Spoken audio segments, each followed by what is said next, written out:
Sementara hidup ada dua jenis dosa. Yang pertama dosa dengan orang, hak ni susah. Yang kedua dosa kita dengan Allah, hak ni mudah. Dosa kita dengan Allah, malam ni bertobat dengan Allah. Dosa dengan Allah pernah tinggal semayang, dosa dengan Allah pernah sekian, malam ni boleh selesai semua. Tapi kalau dosa dengan orang, teriak 5 tahun tak selesai. Sebab dia kena selesai dengan orang yang kita buat salah. Siapa pernah buat salah dengan orang, bertobat dan cari waris tu balik. Kalau orang yang kita buat dosa tu mati dah, pernah buat nanya kat dia ustaz, kat kawan, kat jiran, berdoa kat orang yang kita buat dosa tu, doa kebaikan untuk dia.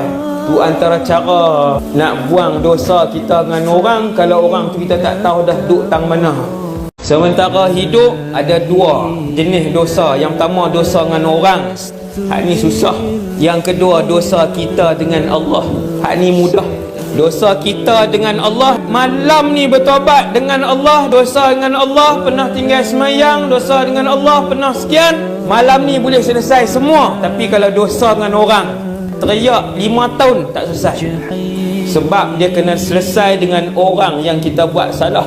Siapa pernah buat salah dengan orang, bertobat dan cari waris tu balik.